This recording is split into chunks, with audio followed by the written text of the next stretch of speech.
안녕하세요. 홍콩온놀 구독자 여러분, 그리고 새로 오신 분들 모두 환영합니다. 자, 오늘은 불타는 금요일입니다. 신나는 금요일이 되어야 되겠죠? 약속 있으신가요? 저는 모처럼 이번 주말에 좀 신나는 약속이 있습니다. 그래서 어쩌면 내일 토요일, 일요일, 또 오전에 제가 또 근무도 해야 되고 교육도 받아야 되고 하지만 저녁 약속이 다 잡혀 있어서 어쩌면 제가 짬독서를 올리지 못하는 상황이 벌어질 수도 있습니다. 특히 영어 독서를 그래도 제법 와서 조회를 하시는 것 같은데 영어 독서 기다리시는 분들은 내일하고 모레 제가 못 올리면 허전하실걸요? 그러면은 저 레미제라블스도 있고 뭐 화이트 데스도 있으니까 그동안 혹시 못 보신 거 있으시면 찾아보시는 그런 시간 되시길 바라고 주말엔 그냥 친구들하고 약속 잡으셔서 신나게 노셨으면 좋겠습니다. 근데 혹시라도 갈 곳이 없거나 춤을 추고 싶은데 짝꿍 신나게 출 친구가 없다면 그냥 혼자 노는 게 또 때로는 낫지 않나요? 혼자 좋아하는 음악 틀고 그죠? 그래서 홍콩온놀에서 주말 추천 제 그 홈화면에서 스크롤 해서 내려보시면 음악이 있습니다. 특히 일렉트로닉 뮤직을 들으시면 그 밤에 불 꺼놓고 뭐 알코올은 요즘에 조금 문제가 되니까 간단한 탄산수나 뭐 음료수 아니면 뭐 맥주 한 잔 뭐 그런 거 예쁘게 예쁜 잔에 부으셔가지고 그 일렉트로닉 뮤직 들으시면은 깜깜한 특히 조명 다 끄고 그거 틀어놓으시면은 빨갛고 파랗고 초록색이고 뭐 보라색 이렇게 꼭 조명처럼 빛이 바뀌기도 하니까 클럽에 온 것처럼 좋거든요. 그래서 혼자지만 나만의 세계에서 멋지게 멋스럽게 시간을 보낼 수 있는 그런 하루가 되시길 또 바랍니다. 그런 밤이 되시기를. 그래서 어쨌거나 유익한 시간 되시길 간절히 바라고요. 음, 이 영상도 오늘 독서도 끝까지 들어보시고 내용이 괜찮구나. 이 홍콩언놀에 좀 자주 와봐야 되겠는데 싶으신 분들은 구독 눌러주셔서 자주 놀러 오시기 바랍니다. 구독, 좋아요, 알림 설정 해주시고 응원의 댓글도 남겨주시면 감사하겠고요. 자, 오늘은 지금 시간은 3시 35분이고요. 빠르게 독서를 좀 한번 해봐야 합니다. 지난 시간에 바로 앞 영상에는 최고의 리더는 사람에 집중한다. 거기서 챕터 3의 드라이브의 위험에서 첫 번째 영상이었고요. 오늘은 그 두 번째 영상입니다. 지난 시간에는 그 마지막 줄에 포인트가 있었죠. 심리적 욕구를 만족시키는 것이 목적지라면 자율적 제어는 그곳에, 그러니까 심리적 욕구를 만족시키는 데에 도달하기 위한 수단이다. 그러니 이 말은 자율적 제어라는 것이 중요하다. 근데 자율적 제어가 쉽지 않나 봅니다. 그죠? 그래서 여기 작가님이 자율적 제어를 높이는 3가지 방법에 대해서 정보를 주려고 하네요. 자율적 제어는 감정적 동요를 유발하거나 정신을 산만하게 만들어 심리적 욕구를 훼손하는 요소에 대응하려는 마음의 장치다. 긍정적 동기부여 관점을 갖고 싶은 사람에게는 고차원의 자율적 제어가 필요하다. 마음 챙김, 가치관, 목적이라는 3가지 기법은 우리가 고차원으로 자율적 제어를 할 수 있도록 돕는다. 마음 챙김은 영어로 mindfulness, 가치관은 values, 목적은 purpose라고 되어 있죠. 이러한 마음 챙김, 그리고 가치관, 목적이라는 이 3가지 기법이 우리가 고차원적으로 자율적 제어를 할 수 있도록 돕는다고 하네요. 우리는 이것을 각 기법의 영어 글자를 따서 자율적 제어의 MVP라고 부른다. 자, 그 중에서도 마음챙김, mindfulness를 보겠습니다. 자율적 제어의 첫 번째 MVP. 마음 챙김이란 불교 수행 전통에서 기원한 심리학 개념으로 현재 순간을 있는 그대로 수용적인 태도로 자각하는 것이다. 즉, 주의를 기울이는 것이며 현재 이 순간에 일어나고 있는 일을 자동적인 반응이나 판단 없이 알아차리고 이에 익숙해지는 것이다. 이것은 하나의 상태이면서 동시에 연습과 인내를 통해 개발해야 하는 기술이기도 하다. 연습과 인내를 통해서 개발해야 하는 기술이라고 합니다. 마음 챙김, 그러니까 그만큼 쉽지 않다는 거겠죠? 나는 기질적으로 마음 챙김 같은 것을 잘 하는 스타일이 아니다. 마음 챙김에 좀 더 관심을 두는데 많은 시간이 걸렸으며 매일 연습도 필요함을 알게 되었다. 모든 사람에게는 마음 챙김의 능력이 있다. 물론 어떤 사람들은 그 능력이 더 우수하다. 나는 모든 일에 판단과 반응을 급하게 하는 천성을 타고났다. 내가 옳고 다른 사람이 틀렸다는 사실을 깨닫는 순간 분노가 몰아친다. 불공평하고 부당하고 어리석은 사람이나 조직, 시스템에 대한 불만이 정당하다고 생각되면 마음속에서 에너지가 폭발한다. 내 경우에는 마음 챙김을 하지 못했을 때 본래의 성격대로 외향적이고 직선적이며 싸움닭 같은 기질이 드러난다. 마음 챙김을 하지 못할 때, 그죠? 전투의 에너지가 넘쳐나며 다른 사람을 무시하고 비난하는 경우도 많고 무언가를 소리 높여 항의하는 일도 잦다. 때로는 다른 사람의 성격이나 행위를 맹렬하게 비난하기도 한다. 그래도 자기 자신을 잘 압니다. 그렇죠? 사람마다 마음 챙김을 제대로 하지 못했을 때 나타나는 반응이 다르다. 다른 사람에게 소리 지르고 절규하고 위협을 가하면서 자신의 화, 좌절, 분노를 표출하는 사람이 있는가 하면 침묵 속에서 수동적인 공격성을 드러내는 사람도 있다. 어떤 이는 자신의 심리적 욕구를 훼손하는 사람이나 상황을 피해버리기도 한다. 그죠? 회피하는 경우도 있죠. 우리가 마음 챙김을 제대로 하지 못한 상태에서 다음과 같은 느낌을 받게 되면 타고났거나 삶의 경험을 통해 무의식적으로 획득한 판에 박힌 행위, 패턴, 통제 불능의 감정을 바탕으로 그 상황에 대응하는 경향이 있다. 어떤 사람이나 상황에 압박을 느끼거나 통제가 부족하다. 자, 이런 경우는 자율성이 결여되어 있다고 봐야 된다라고 되어 있죠. 어떤 사람이나 상황에 압박을 느끼거나 통제가 부족하다. 저도 약간 그랬습니다. 사람이나 조직이 나를 실망시켰다. 관계성 부재. 이것도 경험했죠. 사람이나 상황에 효과적으로 대응할 만한 능력이 없다. 역량 부족.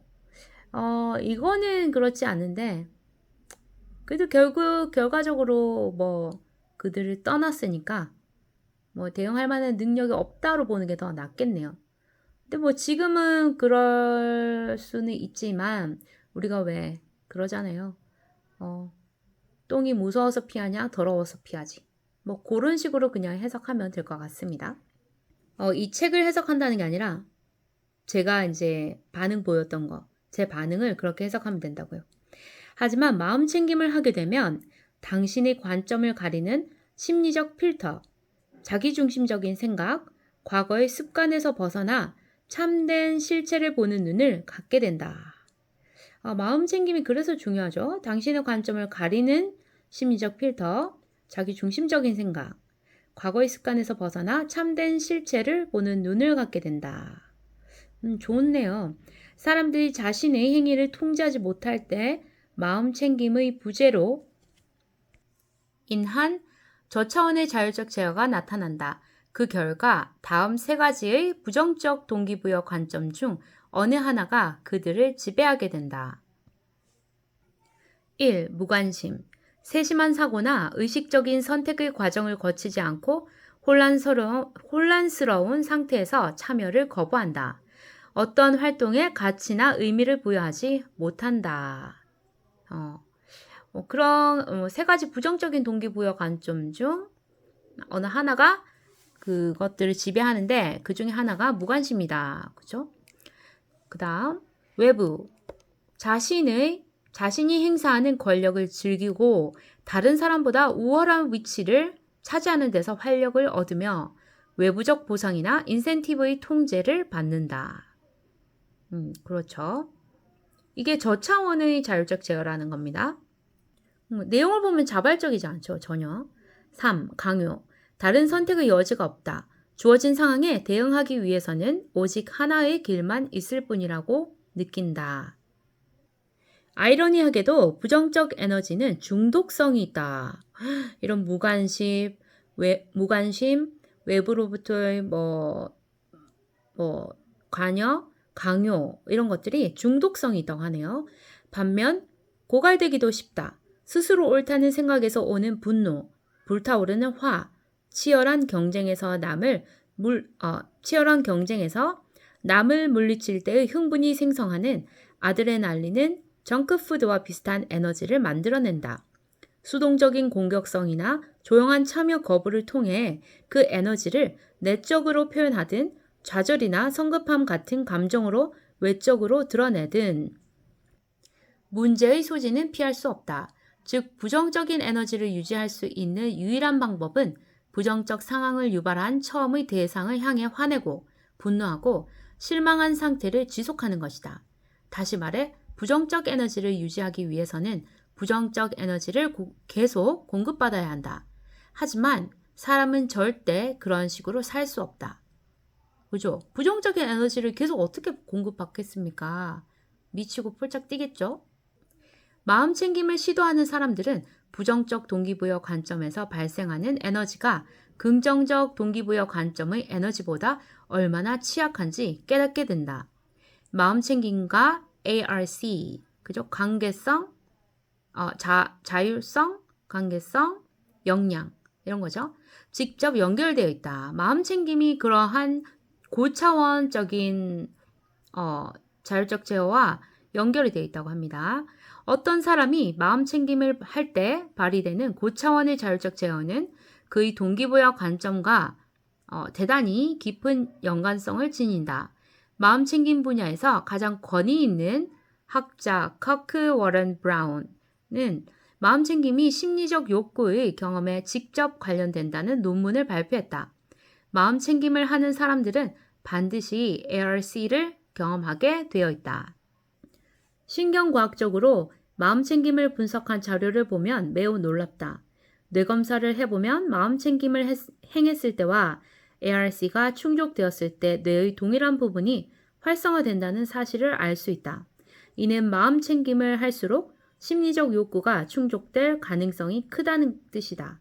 나는 동료 데이비드 페이서와 함께 긍정적 동기부여 교육을 진행하면서 이런 결과가 나오는 장면을 수없이 목격했다. 참가자는 먼저 자신이 부정적 동기부여 관점을 지니고 있는 과업, 목표, 상황 등을 파악한다. 그리고 학습 파트너가 심리적 욕구 체크리스트에서 나오는 질문을 던져 자신이 어떤 ARC를 경험하고 있는지 판단한다. 체크리스트를 작성한 거의 모든 참가자는 똑같은 현상을 보고한다. 목록에 있는 질문에 절반쯤 답했을 때 이미 동기부여 관점이 변화되고 있음을 느꼈다는 것이다. 놀라운 점이 아닐 수 없다.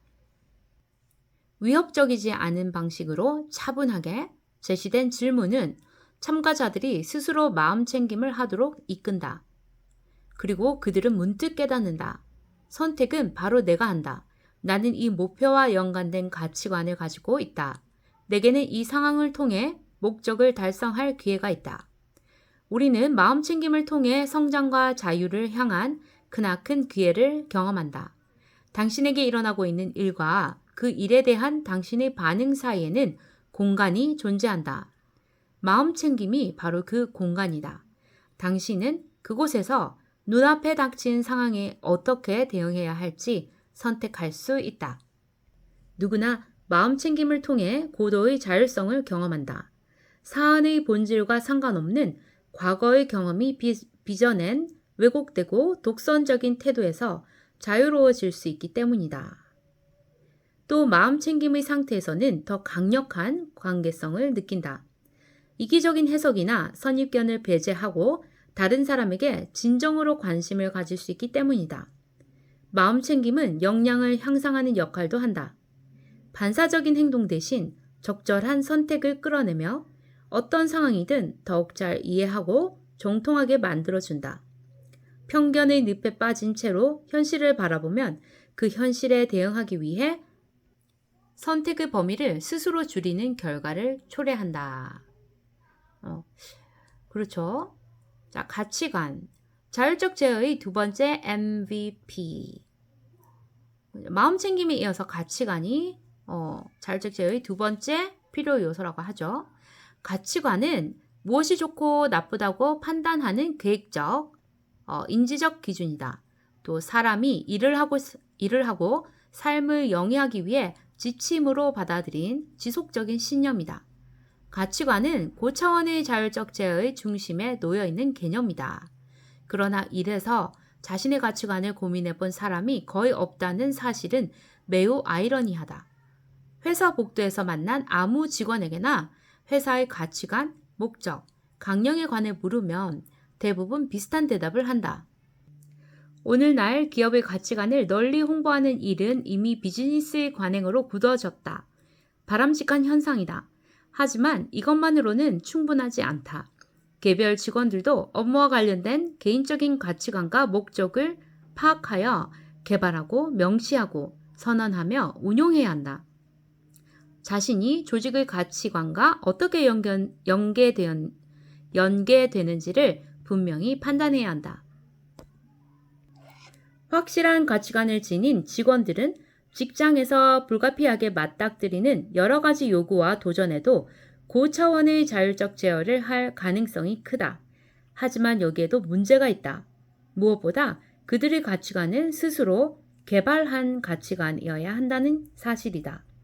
만일 가치관이 변화와 좋은 의사결정을 끌어내는 수단이라면 조직의 모든 구성원이 자신의 가치관을 확실히 파악하고 그것이 회사의 가치관과 어떻게 연계되는지 또는 연계되지 않는지를 이해해야 하지 않을까. 이 책의 주제는 사람들을 동기부여하는 일이 효과가 없다는 것이다. 사람들은 이미 언제나 동기부여되어 있기 때문이다. 문제는 사람들의 동기부여가 어떤 특성을 나타내는가 하는 데 있다. 가치관에서도 마찬가지다. 사람들은 언제나 자신의 가치관을 바탕으로 행동한다. 그러므로 문제는 그들의 가치관이 어떤 특성을 보이는가다.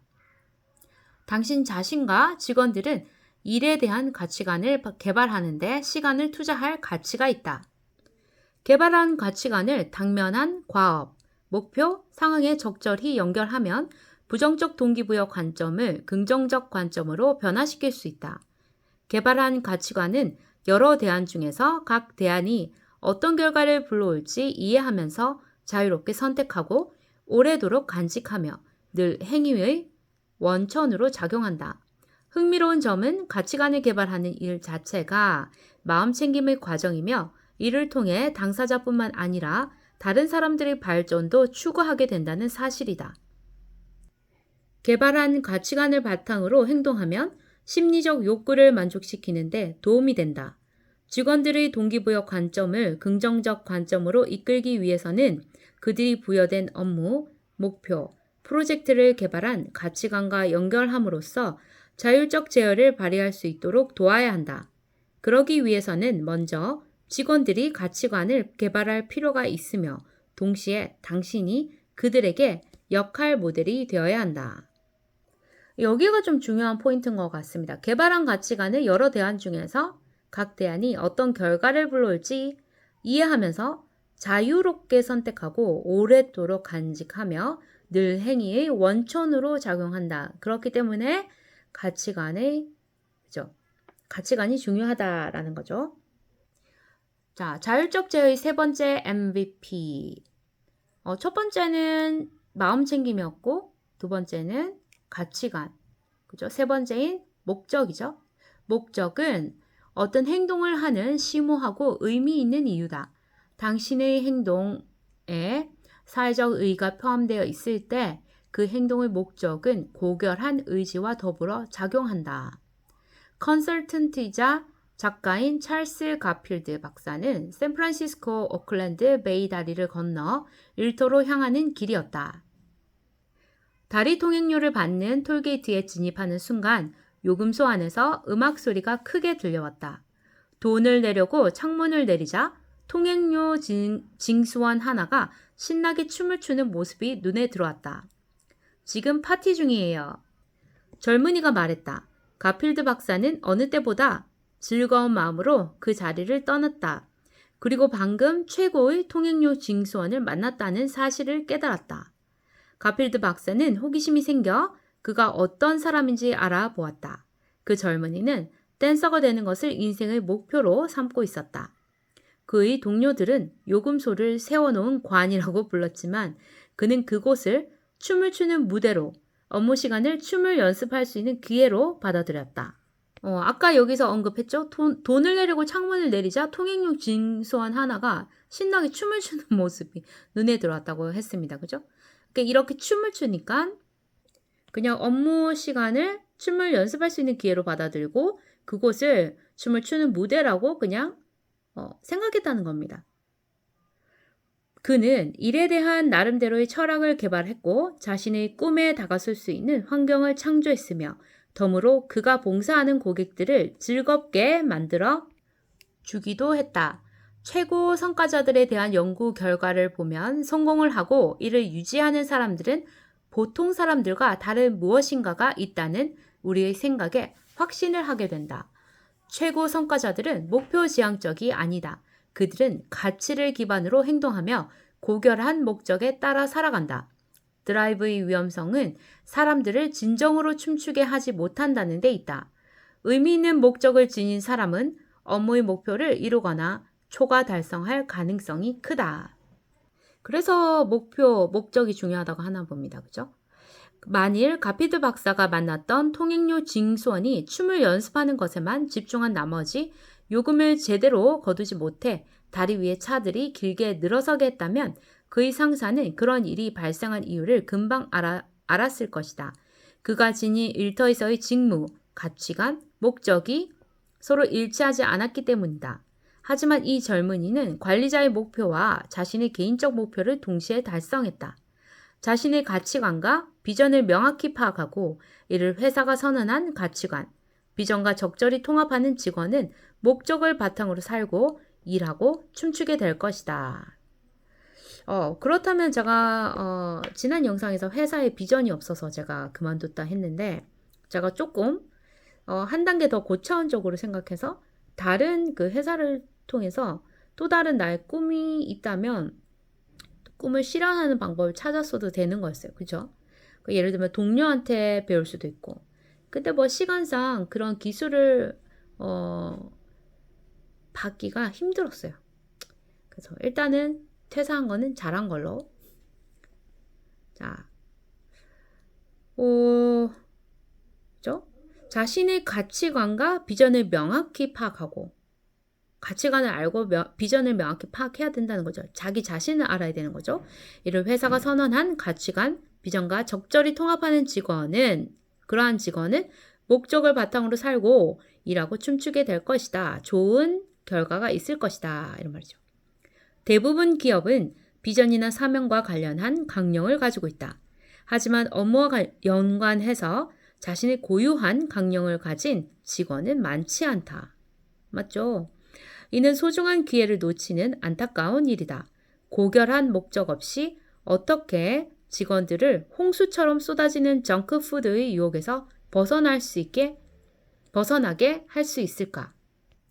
더 원대한 차원의 명분과 의미를 추구하지 않는다면 눈앞의 감자튀김을 포기하거나 약속된 마시멜로를 힘들게 기다릴 수 있게 할 수 있을까? 더 원대한 차원의 명분과 의미를 추구해야 한다라는 얘기죠. 그런 것들을 추구하지 않는다면 눈앞의 감자튀김을 포기하거나 약속된 마시멜로를 힘들게 기다릴 수 있게 할 수 있을까? 그런 게 추구돼야만 기다릴 수 있다는 얘기죠. 직원들이 생각하는 업무의 가치관과 목적이 당신이 생각하는 가치관과 목적과 어떻게 연계되는지를 그들과 함께 탐구해보라. 그리고 직원들의 욕구와 회사의 욕구를 함께 만족시킬 수 있는 결론을 도출해보라.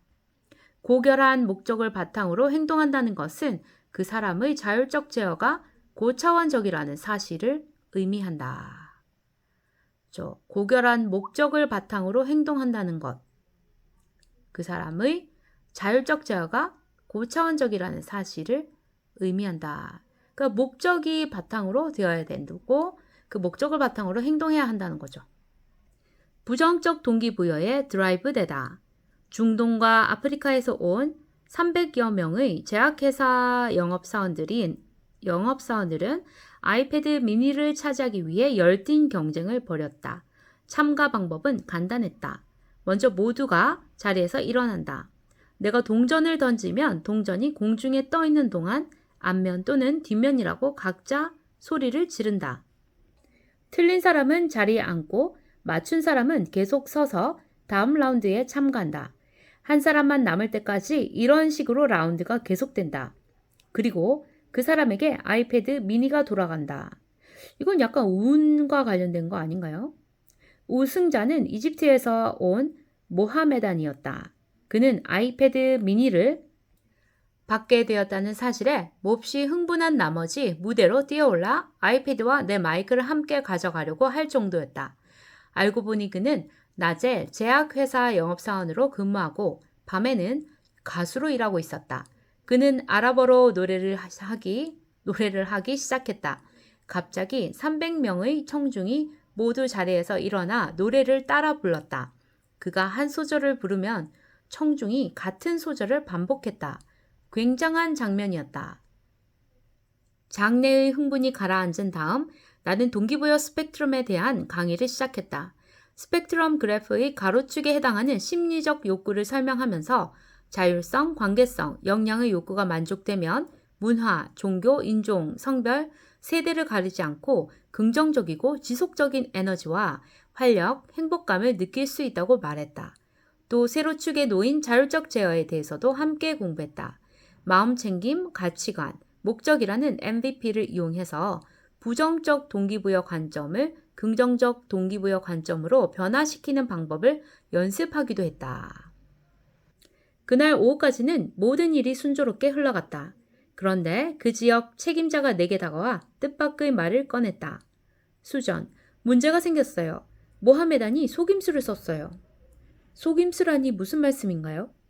틀린 답을 말했는데도 계속 서 있었다고 하더군요. 그래서 아이패드를 돌려주고 싶대요. 어떻게 하면 좋을까요? 책임자는 무척 당황한 눈치였다. 하지만 내 눈에는 이 상황이 오히려 좋은 기회로 보였다. 모하메단은 긴장한 표정으로 그가 수업을 통해 무엇을 배웠는지 그리고 무엇을 느꼈는지 모두에게 들려주겠다고 했다. 그는 다시 무대로 올라왔다. 고백할 내용이 적힌 종이가 손에 들려 있었다. 종이에 쓴 글을 큰 소리를 읽는 그의 손이 떨렸다. 모하메단은 감정에 북받쳐서 자신이 동전 게임을 할 때 외부 동기부여 관점에 사로잡혀 있었다는 사실을 이제는 알 것 같다고 말했다. 자신은 정말로 아이패드 미니가 탐이 났고 동료들에게 깊은 인상을 주기 원했으며 그 시간에 영웅이 되고 싶었다고 고백했다. 모하메단은 또 자신을 지배하는 저차원의 자율적 제어를 깨달았다고 했다.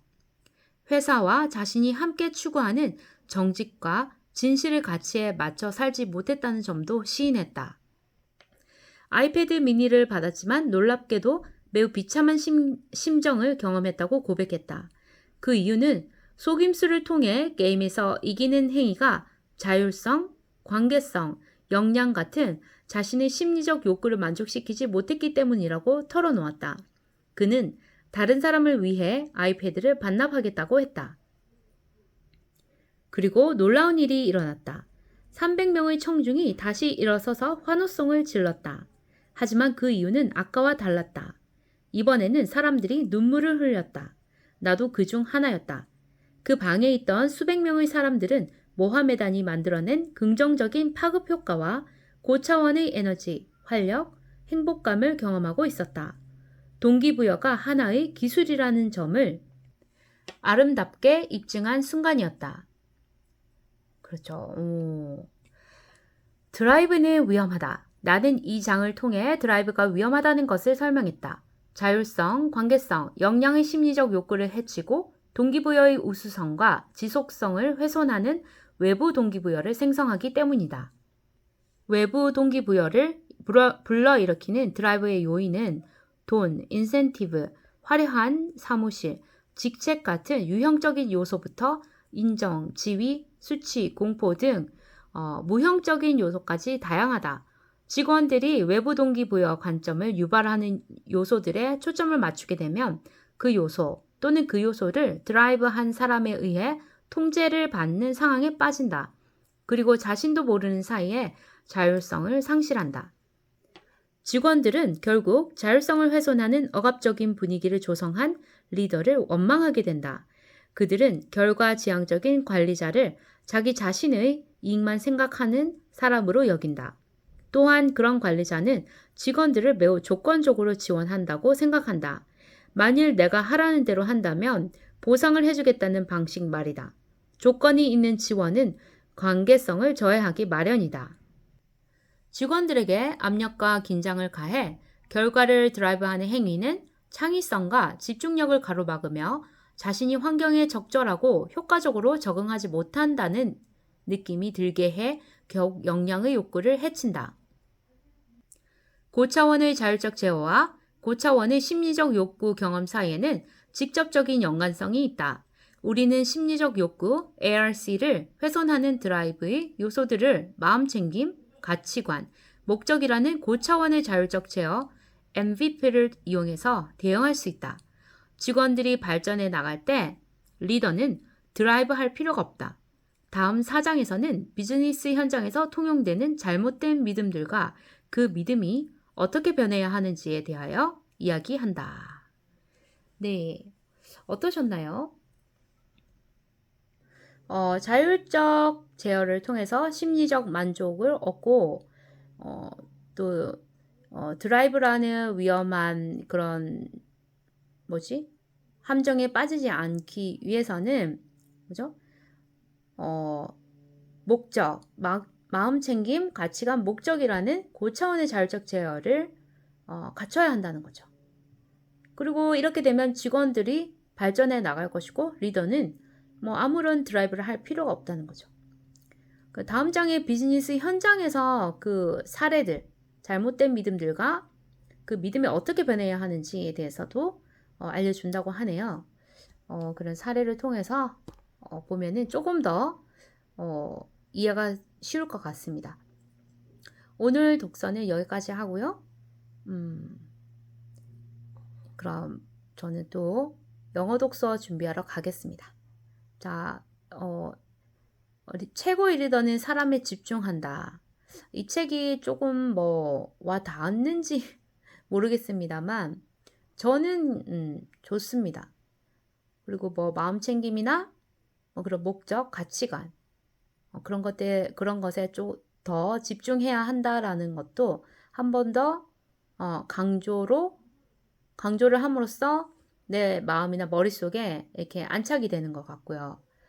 그리고 또 관계성, 역량 또는 자율성이라는 그런 고차원적인 그 자율적 제어가 반드시 필요하다는 것. 그런 것도 알게 된 좋은 시간이었던 것 같습니다. 자, 주말 잘 보내시고요. 또 시간이 많으신 분들은 저희 홍콩오늘 채널에 시작의 기술, 프레임, 또 슈퍼노멀 그런 재미난 독서 부분도 있거든요. 그 영상들도 찾아보시고 유익한 시간 되시길 바랍니다. 자, 그럼 다음 영상에서 뵙겠습니다. 안녕.